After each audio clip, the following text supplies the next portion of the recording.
I'm Scott Kimbler. The Mortgage Note podcast speaks with Adrian Murray, CEO of Toronto-based Fisent Technologies, a company that is using generative AI as a tool in the world of finance.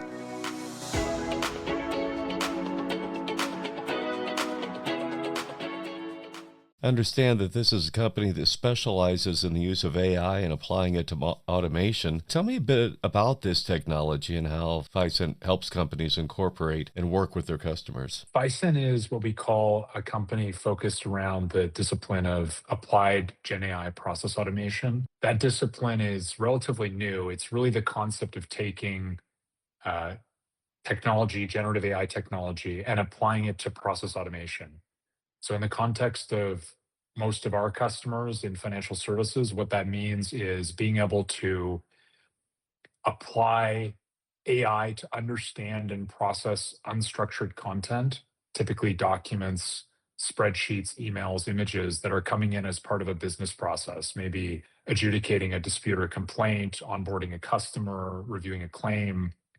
We can step into those workflows using our technology and make sense of the content and context of the process, and then structure all of that unstructured data to make it usable for the existing workflow, the onboarding process or the claims process to drive automation where previously typically a human operator was required to step in.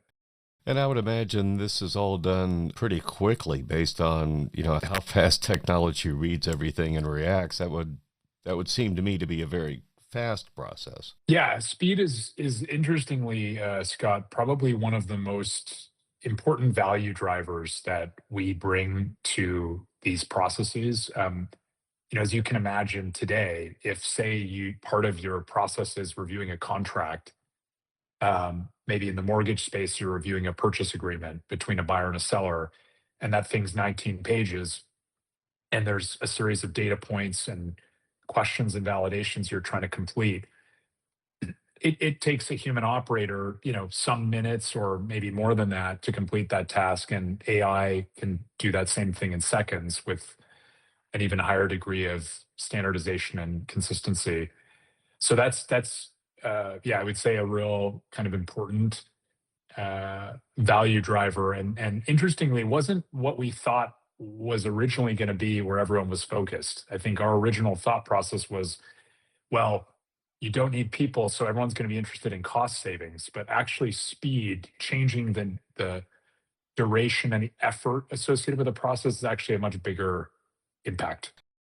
That's interesting. You're right, because the concern was the lack of people. I have heard that as a motivator to look into these sorts of things. It would stand to reason that the speed of data processing becomes more beneficial at that point. Get done with this customer, move on to other tasks and potentially other clients.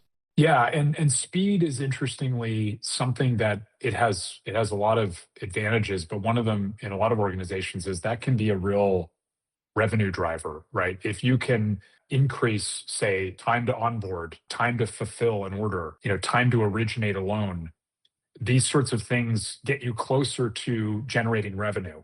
And so the faster you do that, the more revenue you generate, the more velocity you create in the business. So yeah, it's interesting because it isn't totally obvious. The other one is quality, which I think is a great value driver as well, which is that now with AI, we can apply a very high degree of standardization and consistency to what were previously knowledge-based tasks, things that people did kind of in a bit of a nuanced way. Maybe they did them a little bit differently every time. But the reality is, in, say, a financial institution, there are standard operating procedures and SLAs that have to be followed. And AI is incredibly good at following those instructions consistently and as sort of verbosely as you need it to. So that's another kind of interesting and important value driver we see in the market.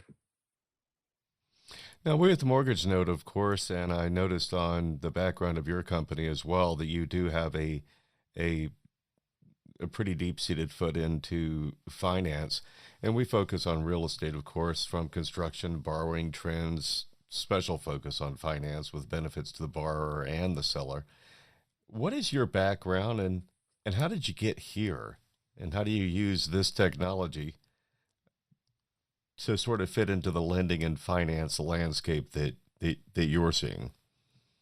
Yeah, it's interesting because I don't know that we exactly started out to be here. I think there's some companies that maybe people have an idea and they say, I'm going to go build an AI solution for the mortgage space. I think today, especially, that's the starting point. We came at this from a very different perspective. So, previous to starting the company now about 5 years ago, I spent 10 years in banking technology and operations, doing a whole range of sort of technology transformation projects across a number of different banks and financial services companies. So, core banking systems, payments, fraud and compliance systems, digital banking. And when I started Fisent 5 years ago, we actually at the time started with the idea that we were going to attack a problem I had spent a lot of time around, which was the know your customer process in commercial banking, which is basically the concept that all financial institutions have to understand who their customers are at a very deep level for a bunch of reasons, but a lot of them are sort of regulatory and legal reasons. Who are the owners of this company? Where do they live? What are they doing with their money? What risk level do they present to the financial institution? And that process is quite complicated and pretty layered. We built a product in that space when I launched the company called Fisent Risk. It's still in the market today. But what happened was that as we were going along the journey of solving for the KYC problem, a little thing happened, which was called ChatGPT, and everyone got including us, very excited about this new technology, which frankly at the time we really had no understanding of what it meant or what the value was. We just knew it was powerful, and so we started trying to figure out, not arbitrarily, but like, hey, given this workflow, this process around KYC, how does this new technology capability affect how that work is done? And we honed in pretty quickly on what was always one of the most painful and least automated parts of the KYC flow, which was documents. Particularly in commercial banking, corporate banking, you've got documents. Sometimes they're in different languages, they're in different formats. There's all kinds of lack of standardization because every company has different board resolutions, different articles. They can be registered in different places. They can have different corporate structures. So it's always very non-standardized. And we realized very quickly, actually, this technology, which was being marketed as a great way to generate content, write blog posts and create media, images. You've probably seen AI creating images and videos. It's also incredibly good at interpreting content. And very quickly from there, we realized, okay, and we built a bunch of capabilities, a capability to understand content in the context of the know your customer process. And as you can imagine, very quickly somebody came to us and said, hey, I've got this finance workflow around purchase orders. It looks a lot like that, but it's not the same. And then we had customers in the insurance space and then eventually the mortgage space who have that same pattern. Unstructured content's coming in, they have to make sense of it to drive their business process forward. And we grew from there. So it became pretty obvious to us pretty quickly, hey, the real product is actually this thing we call Biz AI, this AI content processing service. And that's what we're in the market with today and have deployed in the mortgage industry pretty widely throughout the US.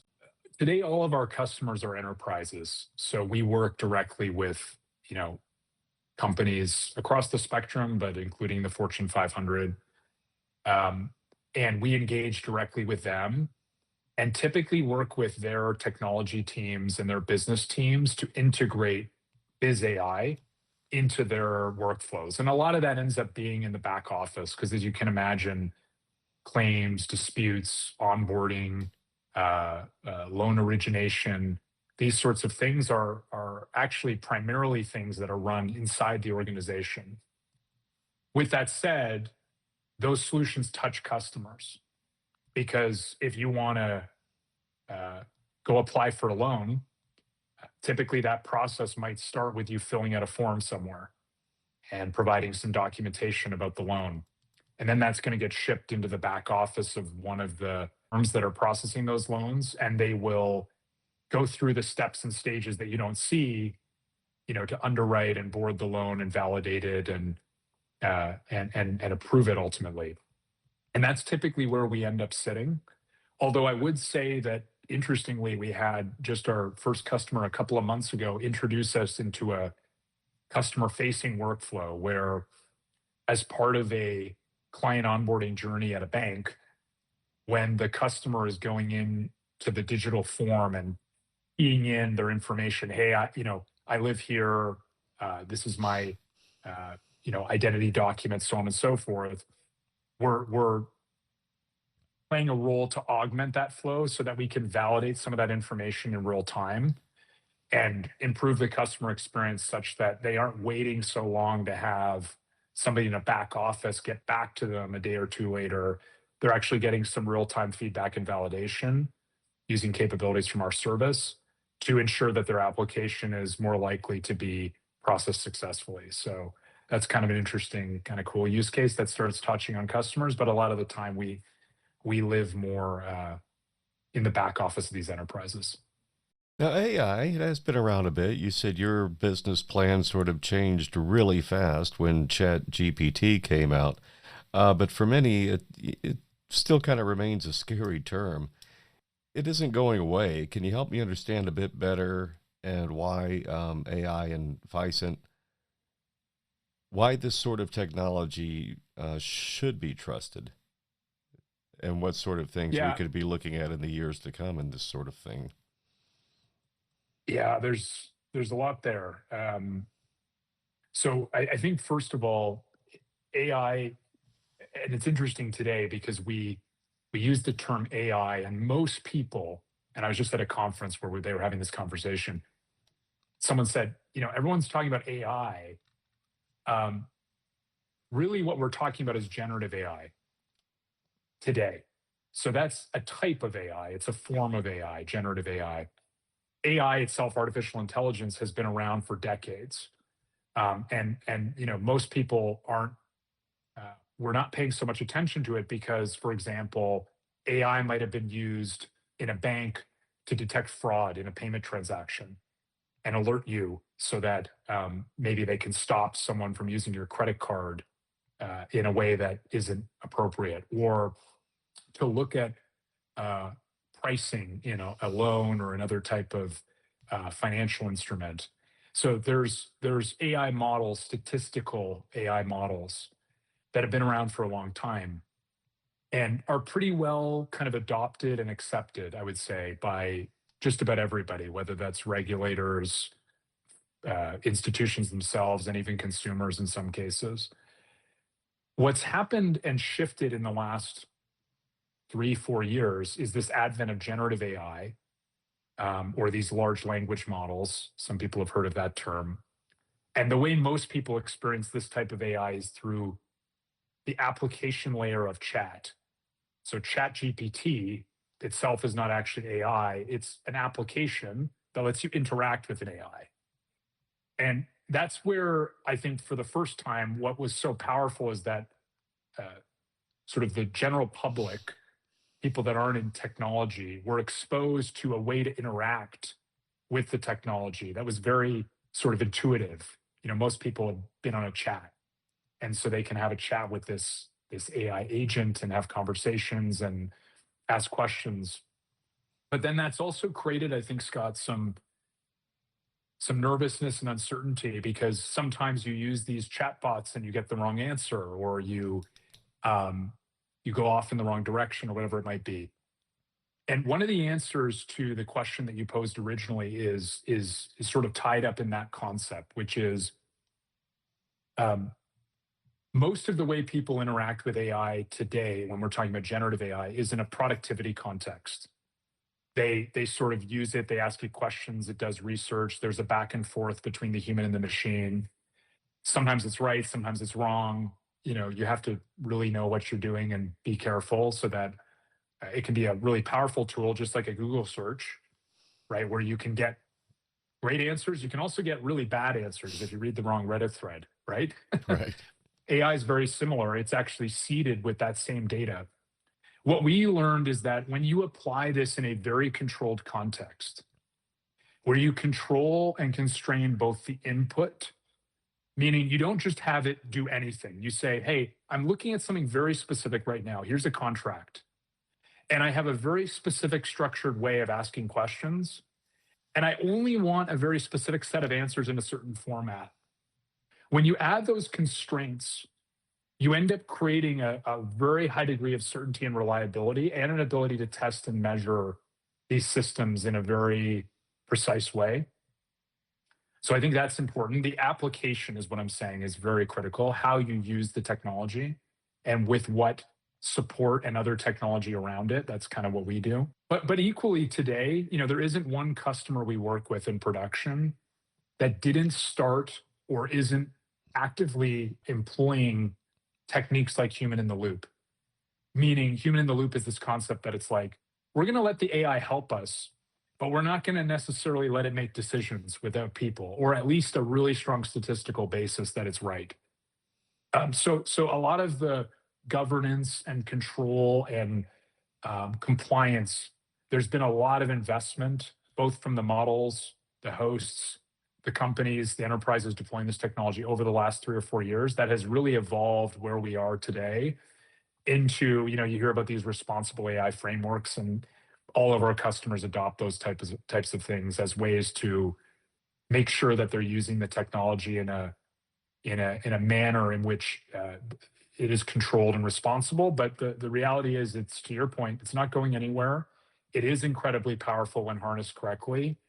That doesn't abdicate you from the responsibility to make sure that is done the right way. So that's a big part of our focus and our customers' focus, I would say. Okay. Well, thank you for covering so much ground on that question. I appreciate that. That actually consumed the one that follows it. So, looking ahead, where do you see yourself and your company and the use of generative AI as a tool in 5 years or even 10 years? Building off that, you had mentioned that you were going in one direction and then Chat GPT came along and you start moving in another direction. But now that you're sort of seated in that and building your business plan around it a bit, where do you see yourself now in, say, 5 years and even a decade from now? Yeah, it's an interesting question. It's always really hard, and I'm kind of humble enough being on this journey for just this current journey for 5 years, to know that things change, and especially when your technology is rooted in a foundation that is so dynamic. I really like this quote that I heard once, and I still don't know who to attribute it to. It's almost becoming my quote, I think, but it was, startups have to figure out where model innovation ends and where their innovation begins. And so the idea is, like, you have these huge spheres of innovation happening at these frontier labs. How do you think about where you add value and how you differentiate and stay ahead of the innovation curve that they're riding on? And I think a lot of that has to do with finding a real focus that is differentiated. And I think that's kind of what we've done over the last couple of years. So I feel like, to answer your question more directly, we're going to continue to uh, follow this trajectory while still riding on the wave of innovation that we are architected on, which I think is really powerful. And that's going to take us in directions we don't necessarily know. But obviously, some things we can see are the future is going to become much more. People use the word agentic, autonomous. Basically, the idea is these models are getting more and more powerful. And what that means is that what they can do and what they can solve is going to continue evolving, and the bar is going to continue to move. So I think we're going to have to continue to innovate along those terms. But I also am amazed and constantly sort of reminded that although the pace of technology innovation is incredibly fast, the pace of adoption is a very different thing. And when you deal with large enterprise companies, you've still got companies that today are not in the cloud, right? For example, and are still working on their cloud migration, which most people would have thought ended 10 years ago. And for some people, it hasn't even started, right? So I mean, there are technology shifts that take decades. I actually think today, and this has probably changed a little bit more over the last couple of years. I was probably a little more bullish earlier on.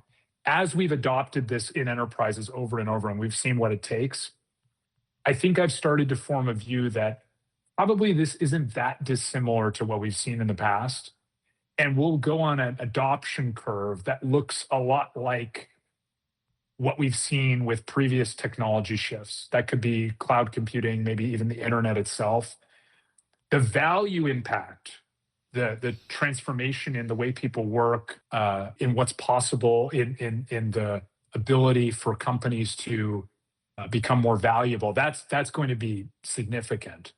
But I don't know so much if the timeline is going to be that different than what we've seen. So why I say that is because when I think out a number of years about where we're going, um, you know, I think we're going to be doing what we do maybe a little bit longer than we would have thought, just because the adoption is going to take such a long time. And so even over the last year, I felt like, oh man, are we falling behind? Is it moving too fast?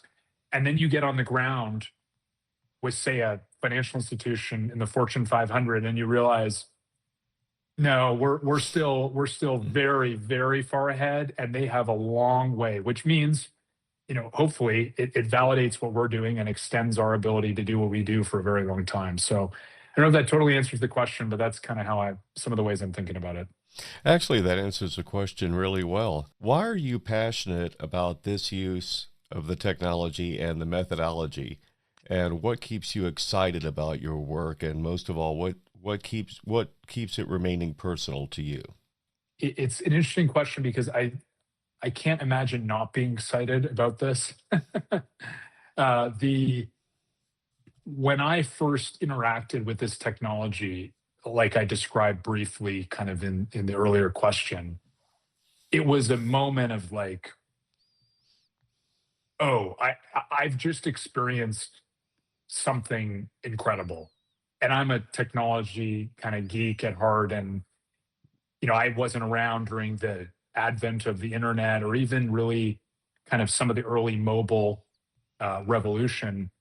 So some of the big technology shifts, I wasn't in a position in my career or financial position to sort of take advantage of those from a professional standpoint, or even just to be part of that change in the world. And I think this is the first major technology revolution where I've been in that position. So what keeps me kind of motivated is like, these things don't come along every 6 months. Shifts and changes and new revolutions in technology don't come along that often. Maybe you get one every 20 years or something like that. And you only get a few of those opportunities in your life. And you also have to be well positioned to, at that moment, be in a position to take advantage of it. And I happen to be starting a company or had a company, so I could step into that. So that keeps me motivated. And then it's very, I've always been incredibly passionate about new technology, always wanting to try out the latest version of whatever it was, a new phone, a new operating system. Um, and AI just keeps you going every day because every 6 weeks we get something new, or sometimes it's every other week. So every day our team is on our internal chat going, oh my gosh, did you see this release? There's this new capability. There's this new parameter. What if we tried that here? What would that do? So we're in this sort of ever evolving ecosystem where I think if you're passionate about technology and you're passionate about innovation in the future, and you have an opportunity to be on this ride, it's like the most kind of exciting opportunity I think anyone could be focused on right now. And the implications for society and the world, uh, as far as what we're going to look like in 20, 30 years because of this revolution are significant. I just take the parallel of the internet and imagine that didn't exist today, how different the world would look. So now apply AI to that. You can't really picture what that will be, but it's pretty exciting, I think, what it could be. We've been speaking with Adrian Murray, CEO of Fisent Technologies. To learn more, visit Fisent.com. I'm Scott Kimbler. Join us again next time on the Mortgage Note Podcast.